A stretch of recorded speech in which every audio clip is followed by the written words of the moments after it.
প্রিয় দর্শক, আপনাদেরকে আমন্ত্রণ জানাচ্ছি এক চলমান বিষয় নিয়ে মত বিনিময় সভা অনুষ্ঠান দেখার জন্য। ঢাকা মহানগর উত্তর রূপনগর থানা পল্লবী ঝিলপার ইউনিট এলাকাতে এক মত বিনিময় সভা অনুষ্ঠান আয়োজন করেন পল্লবীস্থ ভোলা ব্যবসায়ী বহুমুখী সমবায় সমিতি। উক্ত অনুষ্ঠানে প্রধান অতিথি হিসেবে উপস্থিত ছিলেন ঢাকা মহানগর উত্তর বিএনপি আহ্বায়ক ও ঢাকা 16 আসন সংসদ সদস্য পদপ্রার্থী আমিনুল হক। বিশেষ অতিথি হিসেবে উপস্থিত ছিলেন ঢাকা মহানগর উত্তর বিএনপি যুগ্ম আহ্বায়ক মাহবুব আলম মন্টু এবং বিশেষ অতিথি হিসেবে উপস্থিত ছিলেন ঢাকা মহানগর উত্তর বিএনপি দপ্তর সম্পাদক ABM রাজ্জাক এবং বিশেষ অতিথি হিসেবে উপস্থিত ছিলেন রূপনগর থানা বিএনপি আহ্বায়ক জহিরুল হক এবং বিশেষ অতিথি হিসেবে উপস্থিত ছিলেন রূপনগর থানা বিএনপি সিনিয়র যুগ্ম আহ্বায়ক ও উপস্থাপক হিসেবে ছিলেন ইঞ্জিনিয়ার মজিবুল হক এবং বিশেষ অতিথি হিসেবে উপস্থিত ছিলেন রূপনগর থানা বিএনপি যুগ্ম আহ্বায়ক শেখ মোহাম্মদ হাবিবুর রহমান এবং বিশেষ অতিথি হিসেবে উপস্থিত ছিলেন রূপনগর থানা বিএনপি সদস্য M আশরাফুল ইসলাম এবং বিশেষ অতিথি হিসেবে উপস্থিত ছিলেন রূপনগর থানা সাবেক যুবদল সভাপতি ও বর্তমান রূপনগর টিনসেট বাড়ি মালিক সমিতি সাধারণ সম্পাদক রূপনগর থানা বিএনপি নেতা জাহাঙ্গীর কবির চল এবং উপস্থিত ছিলেন রূপনগর থানা সাবেক যুবদল সাধারণ সম্পাদক আব্দুল্লাহ আল মামুন। উপস্থিত ছিলেন রূপনগর থানা যুবদল প্রচার সম্পাদক জাহাঙ্গীর বিশ্বাস। সার্বিক পরিচালনায় ছিলেন অনুষ্ঠানটি পল্লবীস্থ ভোলা ব্যবসায়ী বহুমুখী সমবায় সমিতির সম্মানিত সাধারণ সম্পাদক ও রূপনগর থানা বিএনপির সাবেক সাংগঠনিক সম্পাদক হাসান রানা। অনুষ্ঠানটি অর্গানাইজেশনে ছিলেন 92 ওয়ার্ড পল্লবী ঝিলপার ইউনিট বিএনপির সভাপতি। উক্ত অনুষ্ঠানে সভাপতিত্ব করেন পল্লবীস্থ ভোলা ব্যবসায়ী বহুমুখী সমবায় সমিতি সভাপতি মোহাম্মদ দুলাল। আমি ছিলাম আপনাদের সাথে শাহ আলম সম্রাট, রিপোর্টার MCBTV। জাতীয়তাবাদী দল বিএনপি ঢাকা 16 পল্লবী ও রূপনগর আসনের সংসদ সদস্য প্রার্থী, ঢাকা মহানগর উত্তর বিএনপি সংগ্রামী আহ্বায়ক, বাংলাদেশ জাতীয়তাবাদী দল বিএনপি কেন্দ্রীয় নির্বাহী কমিটির ক্রীড়া বিষয়ক সম্পাদক, জাতীয় ফুটবল দলের সাবেক অধিনায়ক, বিএনপি চেয়ারপারসন দেশনেত্রী বেগম খালেদা জিয়া, ভারপ্রাপ্ত চেয়ারম্যান জনাব তারেক রহমানের আস্থাভাজন, জাতীয় ফুটবল দলের অধিনায়ক, স্বচ্ছ পরিচ্ছন্ন রাজনীতিবিদ, অত্র এলাকার কৃতি সন্তান, আপনার আমার সকলের সুপরিচিত ঢাকা 16 পল্লবী রূপনগর আসনের সংসদ সদস্য প্রার্থী, দানের শীষের প্রার্থী, জননন্দিত জনপ্রিয় জননেতা জনাব আমিনুল হক।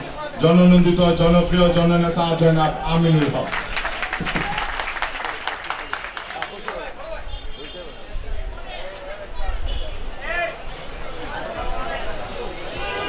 বিসমিল্লাহির রহমানির রহিম।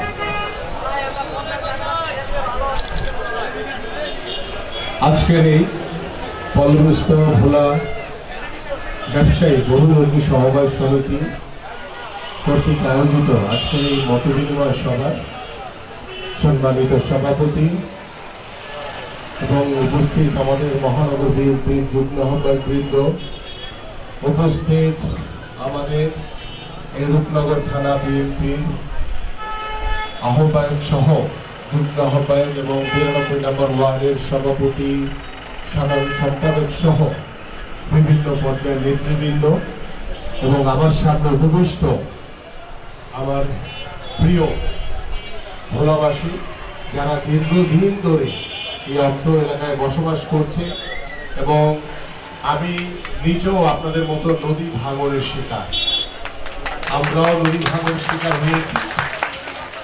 সেই ছোটবেলা থেকেই এই রূপনগর টিনশেডে বড় হয়েছি এবং 2001 সালে ইস্টার্ন হাউজিংয়ে বাড়ি করে আমরা 3 ভাই সহ আমরা বসবাস করছি এবং সেই ছোটবেলা থেকেই যারা এখানে দীর্ঘদিন আপনারা বসবাস করেন তাদের অনেকের সাথেই সেই ছোটবেলা থেকে পরিচয় রয়েছে। আর আমি এলাকায় এসেছি আমার বয়স যখন 3 বছর, 83-তে। তো সেই সময় কিন্তু এত বাড়িঘর ছিল না, আমি নিজেও অনেক ছোট ছিলাম এবং যেখানে এখন বাড়ি করেছি সেখানে একসময় নিজেরা ছোটবেলায় সাঁতার কেটেছি। আমিও আপনাদের মতো নদী ভাঙনের শিকার, আপনাদের কষ্ট দুঃখ এটা আমি বুঝি। আমি যে বিষয়টি নিয়ে প্রথমেই বলতে চাই যে আমরা ভবিষ্যতে আমাদের নেতৃবৃন্দদের উদ্দেশ্যে বলছি, এই যে আজকে আপনাদের এই রাস্তার উপরে মিটিং করার কারণে আমাদের এই যে জনজীবনে যারা ডান পাশে বাম পাশে দিয়ে গাড়িগুলি পাস করছে এদের কিন্তু কষ্ট হচ্ছে। আমরা ভবিষ্যতে আমি আমার নেতৃবৃন্দ দিকে দৃষ্টি আকর্ষণ করব যে জনজীবন বিঘ্ন ঘটে এমন কোনো কাজ মিছিল মিটিং করা যাবে না, এদিকে আপনারা খেয়াল রাখবেন। আর যে বিষয়টি আমি বলতে চাই যে আপনারা জানেন যে গত 17 বছর ওই স্বৈরাচার সরকার, শেখ হাসিনার সরকার, বিনা ভোটের সরকার, রাতের অন্ধকারে বিনা ভোটের সরকার, যারা রাষ্ট্রীয় যন্ত্রকে ব্যবহার করে ক্ষমতায় বসেছিল জোর করে, আপনাদের ভোটের প্রয়োজন হয় না। সেই অবৈধ সরকার আপনাদেরকে কোনো কারণ দর্শানো, কোনো নোটিশ ছাড়াই হঠাৎ করে আপনাদেরকে উচ্ছেদ করে ফেলেছে। এবং সেই উচ্ছেদ করার কারণে আপনাদের যে জনজীবনে আপনাদের পরিবারগুলোর উপরে যে দুঃসহ একটি পরিস্থিতি তৈরি হয়েছে আমরা সেটা বুঝি। এবং আপনারা জানেন যে গত 17 বছর ওই স্বৈরাচার সরকার আপনাদের উপরে, আমাদের উপরে, বাংলাদেশ জাতীয়তাবাদী দলের প্রত্যেকটি নেতা কর্মীদের উপরে যেভাবে মামলা, হামলা, জুলুম, নির্যাতন চালিয়েছে এবং আপনাদের উপরেও নির্যাতন চালিয়েছে, আমরা সকলেই সেটা কিন্তু অবগত রয়েছে। আমরা গত 17 বছরে যে দুঃশাসন ছিল ওই স্বৈরাচারের, সেটা কিন্তু ভুলে গেলে চলবে না, সেটা মনে রাখতে হবে আমাদের। কেন মনে রাখতে হবে?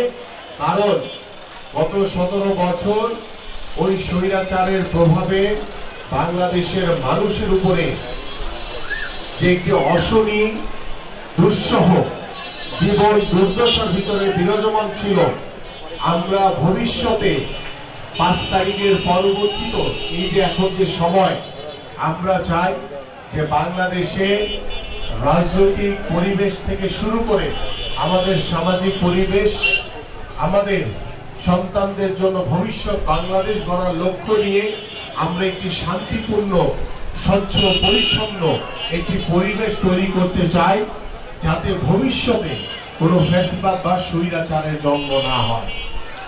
আমরা চাই যে আপনারা যে যে অবস্থায় আছেন শান্তিপূর্ণভাবে থাকবেন।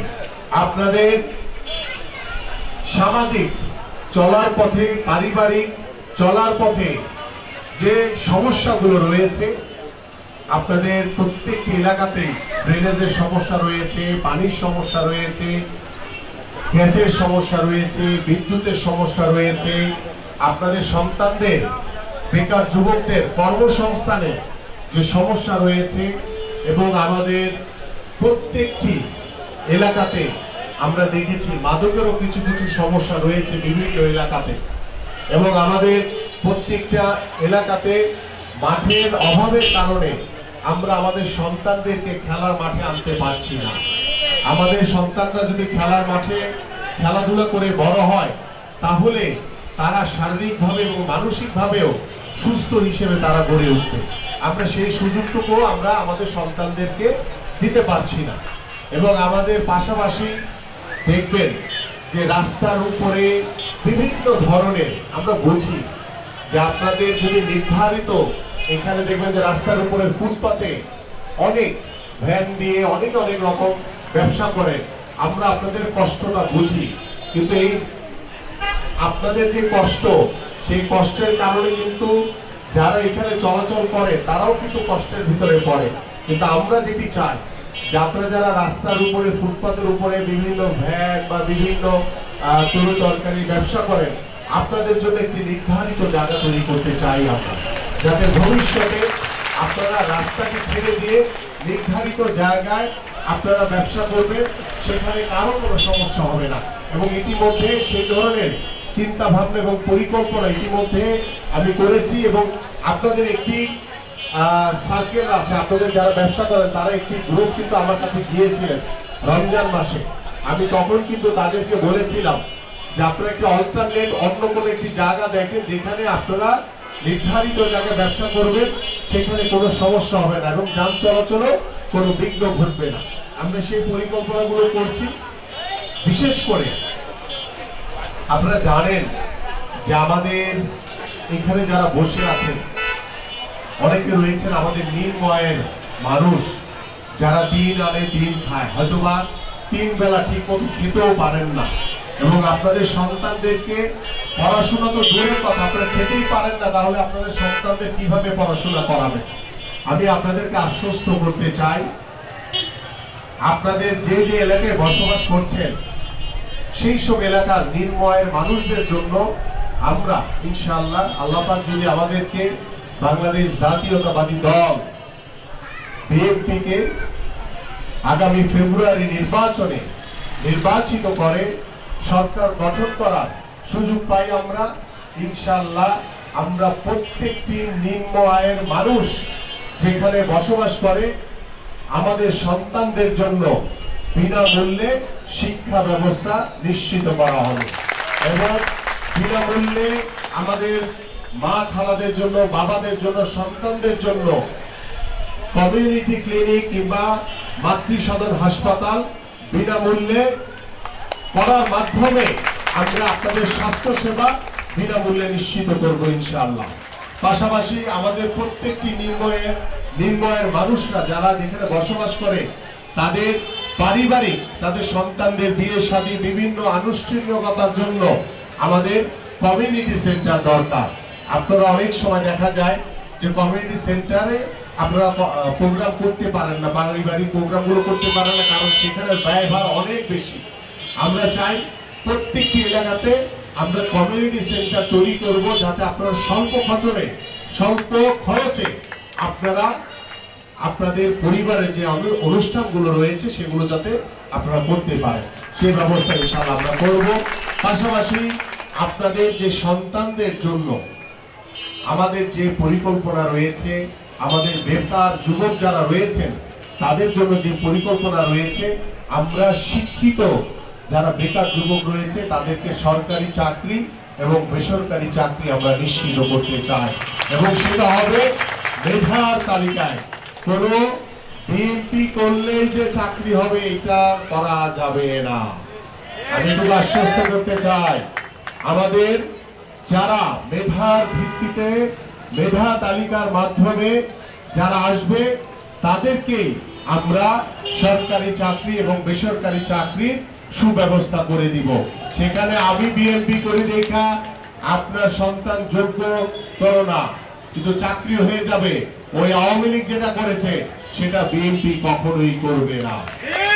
এই জন্য আমরা মেধা তালিকার ভিত্তিতে যারা যোগ্য, যারা ন্যায়সঙ্গত ভাবে প্রাপ্য তাদেরকেই আমরা সেই সুযোগগুলো দিব ইনশাআল্লাহ। পাশাপাশি আমাদের যে বিদ্যুতের যে সমস্যাগুলো রয়েছে সেগুলো আমাদের এখানে নেতৃবৃন্দরা রয়েছে, সেগুলো আমরা লিখিত আকারে আমরা প্রত্যেকটি এলাকার সমস্যাগুলো নোট করছি। ইনশাআল্লাহ যে সমস্যাগুলো আমাদের এখন সমাধান করা সম্ভব সেগুলো আমরা দ্রুত গতির ভিতরেই আমরা বিভিন্ন এলাকায় যে মত বিনিময় সভা কিংবা উঠান বৈঠক করছি, আমরা সেই সমস্যাগুলো, বিদ্যুতের সমস্যা দ্রুতই সমাধান করার চেষ্টা করছি। আমাদের যে গ্যাসের সমস্যাগুলো রয়েছে সেগুলো আমরা দ্রুত সমাধানের চেষ্টা করছি। আমাদের পানির যে সমস্যাগুলো রয়েছে সেই সমস্যাগুলো আমরা দ্রুত সমাধান করার চেষ্টা করছি। পাশাপাশি আমাদের প্রত্যেকটি নিম্ন এলাকায় আমাদের যে জলাবদ্ধতা রয়েছে, যে ড্রেনেজের সমস্যা রয়েছে, সেই সমস্যাগুলো আমরা সিটি কর্পোরেশনের সাথে কথা বলে দ্রুত সমাধান করে দেওয়ার চেষ্টা করছি। এবং সেই ক্ষেত্রে আজকে যারা আমার এখানে পিতৃ সমতুল্য বাবারা রয়েছেন, মাতৃ সমতুল্য মায়েরা রয়েছেন, ভাইরা রয়েছেন, বোনেরা রয়েছেন, আমি শুধু আপনাদের কাছে আহ্বান করব যে দীর্ঘ 17 বছর ওই স্বৈরাচারের দুঃসহ যন্ত্রণা আপনারা সহ্য করেছেন, আর কয়েকটা দিন আমি যেগুলো এখন সমস্যার সমাধান করা যায় সেগুলো করার চেষ্টা করব। ইনশাআল্লাহ আগামী নির্বাচনের পরে আপনাদের যদি সবচেয়ে গুরুত্বপূর্ণ সমস্যা সেটা হচ্ছে পুনর্বাসন, স্থায়ী পুনর্বাসন, সেই স্থায়ীভাবে আপনাদের সংশ্লিষ্ট মন্ত্রণালয়ের সাথে কথা বলে আপনারা যে যে এলাকায় বসবাস করছেন আপনাদের আমি আহ্বান করব, যেহেতু আপনারা একটি ভোলাস্থ সমবায় সমিতি করেছেন, আমি এখানে যারা এটার দায়িত্ব রয়েছে আপনারা যতগুলো পরিবার রয়েছেন প্রত্যেকটি পরিবারের যিনি অভিভাবক রয়েছেন তার নাম সহ মোবাইল নাম্বার এনআইডি কার্ড সহ দ্রুত গতিতে আপনারা যদি সংরক্ষণ করে আমার কাছে দেন, আমি ইনশাআল্লাহ আল্লাহর রহমতে আগামী ফেব্রুয়ারিতে যে নির্বাচন হবে সেই নির্বাচনে বাংলাদেশ জাতীয়তাবাদী দল বিএনপি এদেশের জনগণের ভোটে, আপনাদের ভোটে নির্বাচিত হলে ইনশাআল্লাহ আপনাদের প্রত্যেকটি পরিবারের স্থায়ী পুনর্বাসন করা হবে ইনশাআল্লাহ। এটা আমি শুধু আপনাদের ভোলাইয়া লোক দেখা না, আমার দায়িত্ব এটি। কারণ আপনারা ভোলাবাসী, আমি ছোটবেলা থেকে এই পল্লবীতে বড় হয়েছি। আমরা জানি যে নদী ভাঙনের কি কষ্ট। আপনারা নদী ভেঙে এখানে এসছেন, আবার এখান থেকে আপনাদের উচ্ছেদ করে দিয়েছে এবং আপনাদের সন্তানরা এখানেই বড় হয়েছে। অনেকেই বলেছেন যে এখানে 30, 35, 40 বছর ধরে আপনারা বসবাস করছেন। এটা দীর্ঘ একটি সময় এবং আমি এই চলার পথে অনেকেই বলেছে যে এখানে কি মসজিদ আছে। আমি নিজেও এই মসজিদে নামাজ পড়েছিলাম ছোটবেলা, অনেক সময় আমি যাতায়াতের সময় নামাজ পড়েছি। সো যেহেতু এই জায়গাটি আমি যতটুকু খবর পেয়েছি এটি একটি সরকারি জায়গা, সেই সরকারের সাথে আলাপ আলোচনা ছাড়া এটির সমাধান করা এই মুহূর্তে সম্ভব না। কারণ আমাদের আইনের প্রতি আমাদের অবশ্যই শ্রদ্ধাশীল হতে হবে। বাট এটি হোক বা না হোক, আপনারা প্রত্যেকটি পরিবারের নাম, ঠিকানা, ভোটার আইডি সহ আমার কাছে পৌঁছে দিবেন। ইনশাআল্লাহ আগামী নির্বাচনে বাংলাদেশ জাতীয়তাবাদী দল বিএনপি নির্বাচিত হলে, সরকার গঠন করলে আপনাদেরকে আমি আবারও বলছি স্থায়ীভাবে ইনশাআল্লাহ পুনর্বাসন করা হবে।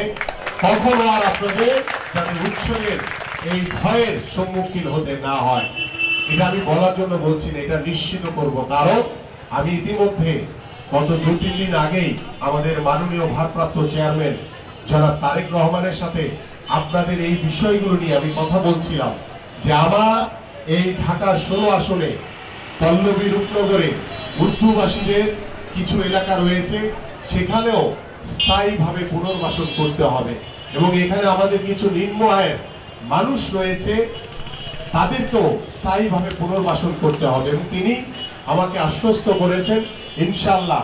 আপনাদের অনেকেরই মনে আছে আমাদের দেশনেত্রী বেগম খালেদা জিয়া যখন প্রধানমন্ত্রী ছিলেন, তিনি প্রথমে এসেই আমাদের যারা উর্দুভাষী ছিলেন সেই উর্দুভাষীদের বাংলাদেশের নাগরিকত্ব প্রদান করেছেন।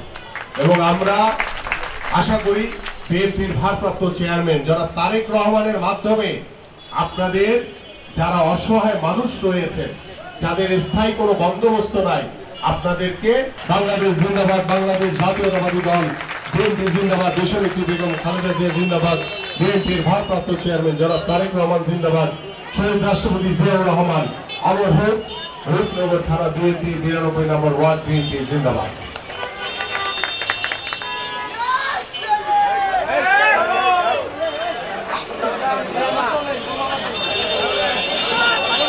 কোনো স্লোগান হবে না, কোনো স্লোগান হবে না।